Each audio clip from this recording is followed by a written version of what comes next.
Yo, what's up mga kahudas? Dito na tayo. Bili na kami ng mga seafoods. Tama. Seafood strip Ito ang kami. tama ni Rojo kapag kalasing. Tamang seafoods. Ano, Bin? Tama. Yan. Bibili tayo ngayon ng masarap na seafoods.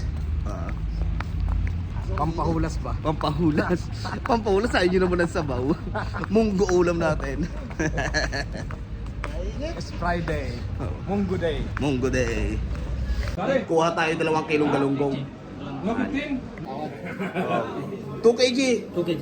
Ah, brother, 2 kg ha? Oo. Oh. What shop this one? What shop? Hilali fresh fish. Hilal Fish? Oh. Just come here in Hilal Fish. Hilal fish. For this galunggong. So this is the only place you can get the galunggong here in Qatar. Fresh new kami. Yeah. This one from where? From where? From your Ha? Turkey. Turkey? Ah. Sir din tawag. Tawilis ko. Yan. So dito ka lang makakakuha ng galunggong. Dito pinakamadalas. Meron dun sa kabila. Pero mas madalas dito talaga, hindi nawawalan to. Lalo sa umaga. Laki ng shrimp. Kingfish. Panda. Laki ng ano. Lapu-lapu. Ay, sorry. Tapos mo. Ayun yung laki ng bangus oh. 31, my friend. 31? 30! Thank you! Kasi Rojo? O nga pala, ako nga pala magbabayad. Ayan. 30. Just special. Abi ya, fresh ya. Aywa, number 1 my friend. Yes, okay, thank you. Sakto siya, Shishani. 30? Okay, no problem. 30. 1, 2, 3. Thank you, brother! Ano, Gar? Ano yan? Bulungan? Subasta? So, parang sa atin? Sa atin, pagka bibili ka ng ano, ito yung mga manging isda. Ngayon ang bibili yung mga shop. Ano pa kailangan natin? Ayun o, cuttlefish. Ano ba gusto mo? Pusit ba to o cuttlefish? Ha? Oh, pusit, pusit ba to? Pusit, yung lumot. Cuttlefish yun eh. Hindi ka lang tawag. Amo. Yan. Aming isda. Dami oh. Mamur. 54. Ben. Yung pangarap ni Rojo na lobster. Hindi yung lobster. Hindi yung lobster. Hindi yung lobster. Ano ba yan? Hindi yan yung lobster. Lobster. Lobster brother, right? Lobster yan. Hindi yan. How much? 80. Alintek, ginto. Oh. Ito yan talaga yan. Mura pa nga yan eh. Ito, pinong. Pare. 33 daw yan eh. Brother, how much? Pusit? 33. Last price. 33 last. Brother, discount. 33 last. Uy. 30 kilo. 30. 2 kilos. This real. 2 kilos. Brother, 2 kilos. Give me 30. 30 ha? Remove water, brother ha?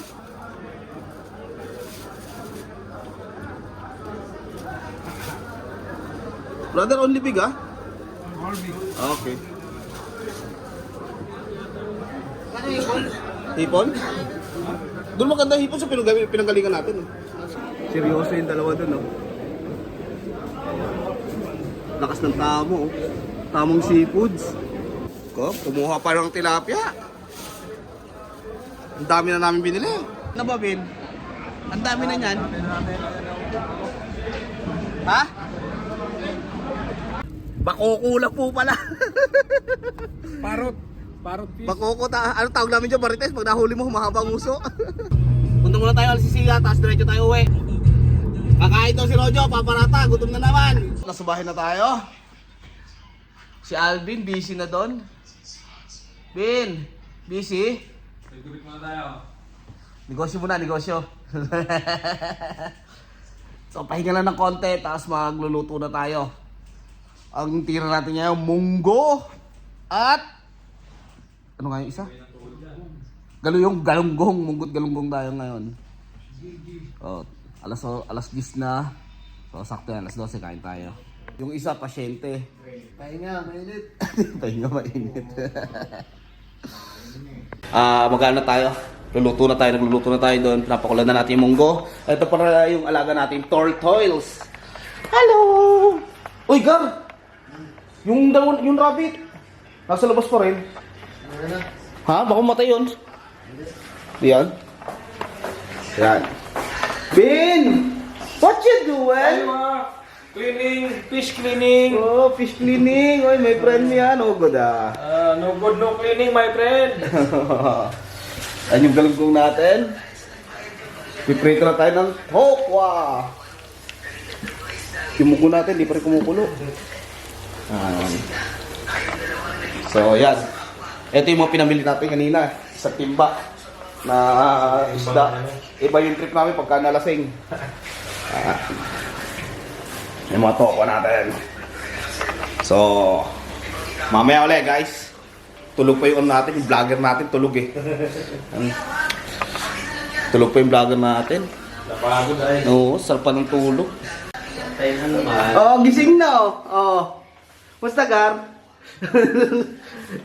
Yung chef natin, wala. Tulog. Patay. Patay pa, di nakasama sa lakad. Gar, sa munda. Nagisa na natin yung no? Bawang, sibuyas, luya, at kamatis. Yan, binigisa na natin. Yan. Tapos na ito, yung munggo naman nilagay natin para magisa rin yung munggo. Yan. Para masarap.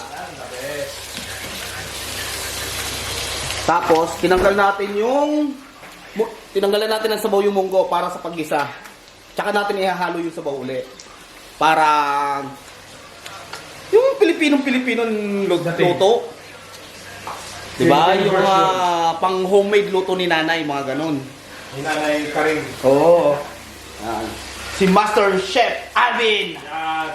Yan. Oh, fresh from Bicol. Ngayon, binasana. Diba? Fresh from Bicol yan. Binasana ngayon. Yun, no, isa palang tip. Pag nagigisa kayo ng kamatis, dapat gisadong-gisado. Yung durog na durog siya. Para hindi kagad napapanis. Yan, tingnan nyo. Hindi, bukod sa malasa, hindi kagad siya mapapanis. Kahit abutin niya ng 2 araw, hindi siya mapapanis. Basta luto-luto yung kamatis. Yan. Kailangan lutong-luto ah. Yan, durugin yung maigi. Yan. Di ba? Pag hinalo mo yung dito, lagyan mo lang ng itlog, sarsyado na labas niyan. Pag hinalo mo yung isda. Di ba? Yan, dapat durog na durog. Yung pala, bago natin ilagay si munggo, igigisa muna natin yung ampalaya. Para masarap yung pagkakaano, humalo talaga yung crispiness ng ampalaya, nung bitterness ng ampalaya dun sa natin, pinaggisahan. Yung pait, tapos yung linamnam nandun. Yung pait ng pag-iwan sa'yo. Oo. Yung parang, kayo na, pinaasa ka, sabay biglang mawawala. Di ba ang pait? Parang naranasan mo bin ah. Hugot mo yun eh. Ano, ginigisa na natin yung munggo. Ang sarap. So, ang halo natin dito, maliban sa sandok, tokwa, chicharon. So, yun lang. Bobondat na naman tayo. Yan. Isahin natin maigi. Para kapit na kapit yung lasa. Yan, luto na yung munggo natin. Munggo special. So guys, kakain na. Ang aming Gigi? Asan yung pinagmamalak mo sa usawan? Wala na, may sabaw naman eh. Sabi niya magagawa rin sa usawan. So, kain na kami. Maraming salamat. Isa na naman walang kwentang vlog. Bye-bye.